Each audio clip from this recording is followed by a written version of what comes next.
Oops, let me read this. When I was in ninth grade, I didn't really listen to a wide variety of music. I only remember listening to really three bands: Nirvana, Led Zeppelin, and Pink Floyd. Obviously, that's not very diverse at all. I had a very closed mind when it came to this listening to music, and looking back, I wish I would have opened my mind a lot earlier. But when I entered high school, that's when I decided to really open up my surroundings. But I didn't even do it too fully. I became friends with this group that liked underground music. And I thought basically that's where I really needed to be in terms of what I wanted to listen to. The first really bands I was really introduced to were Andrew Jackson Jihad, Neutral Milk Hotel, Godspeed You Black Emperor, and Dan Deegan. Those are the ones I basically remember the most, really listening to. Actually, I remember a couple. Giraffes is also another one. That's basically the five I remember. And I liked one. I really actually only sat down and listened to one, which was Neutral Milk Hotel. Ironically, I'm wearing the shirt. Oh, and there's Jihad, too. But I didn't appreciate the electronic glitch of Dan Deegan. I didn't appreciate the drone and the atmospheric kind of buildups of Godspeed. And I didn't really appreciate the repetitive math rock of Giraffes. I didn't get it. I listened to it. I didn't get it. Eventually, I got Dan Deegan on my own. Eventually, that just kind of grew on me a lot. But I still didn't understand Godspeed Black Emperor. I didn't understand Giraffes. Now, I discovered Giraffes because I listened to them since I actually found them out before I met this group of people. Which, by the way, they're fucking awesome people. I still didn't feel satisfied with opening up my surroundings. I needed something different. I needed something that I've been hating for a while. Something that I kind of involuntarily disliked. And I found out that I had a huge dislike for hip hop. And to this day, I love hip hop. I love hip hop now. I cannot get rid of Freddie Gibbs and Madlib. Pinata is such a good album. I love the new Cakes the Killer mixtape. I love A$AP Ferg's Trap Lord so much I bought it on vinyl with my own money. But I feel like I need to get into a hip hop act. And so my friend showed me Ex-Military by Death Grips. And I was like, this album is pretty good. But I didn't really stand out to me yet. And looking back, I don't know why it didn't. But disregard that I don't know. Disregard that. It didn't stick to me. Whatever. Who cares? It didn't stick to me. So when the new album came out, at the time the new album was in the Money Store, I put it on, and well, you can see what happened. I just got this recently. I actually just came here today. Ironically, maybe this is not Death Grip's best album.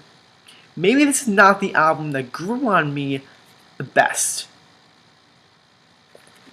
But I will say The Money Store by Death Grips is one of my favorite albums of all time, in my top 5 definitely. Because without this album, I wouldn't appreciate hip hop. I wouldn't appreciate post-rock really. I wouldn't appreciate glitch. I wouldn't appreciate basically everything else that's out there in the underground scene. This has opened up my ears. This album for me is perfect.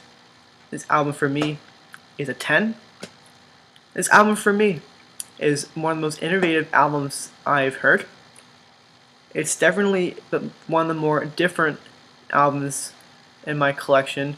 It's definitely one of the more standout albums in my collection. I understand they weren't the first to be experimental. I understand they weren't the first to be noisy hip hop, glitchy hip hop. But this was the first act that stuck. This was the first act that I feel like a lot of people really got into. I feel like this was a lot of people's first experimental hip hop album. Yes, I think more people appreciate the Money Store and really got into experimental hip hop from this album than Yeezus. I could be wrong. I probably am wrong, but that's just what I think. Anyway, I'm going off on a tangent here.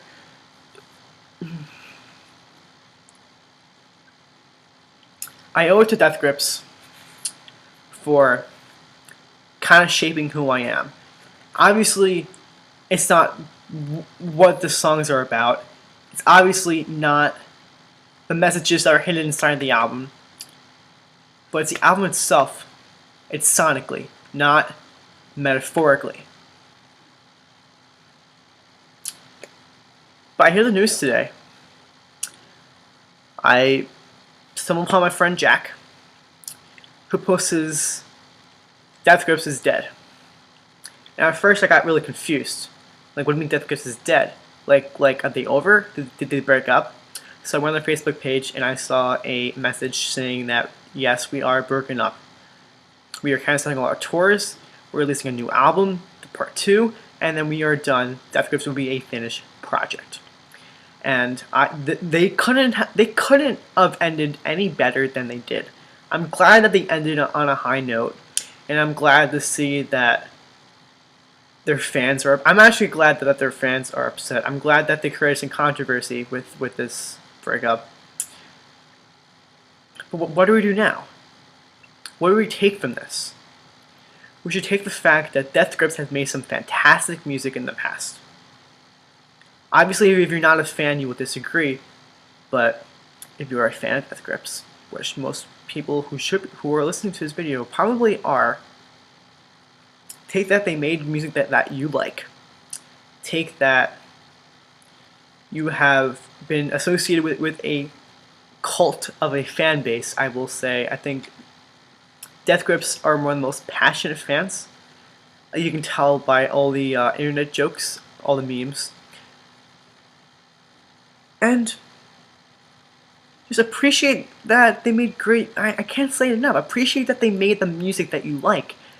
And that they're ending not on a shitty note. And how Zach Hill is gonna make more music. I guarantee you. Make a project with Nick Reinhardt. Bygones. I just can't be upset anymore. I'm accepting this. They couldn't have ended any better than they did.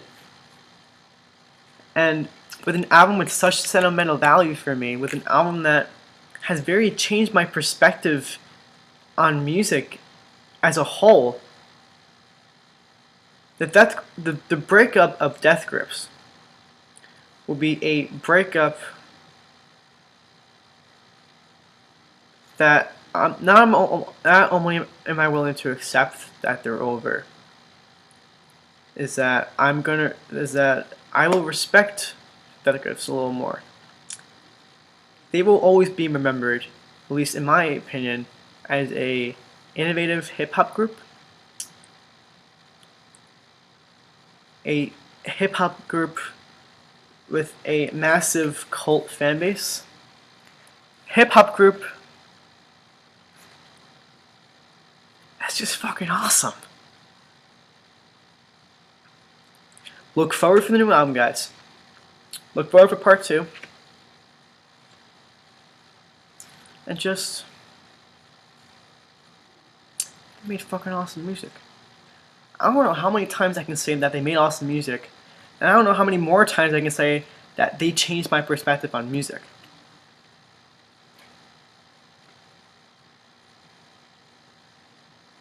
Look forward to new projects. Just be happy that they were a part of your music listening life.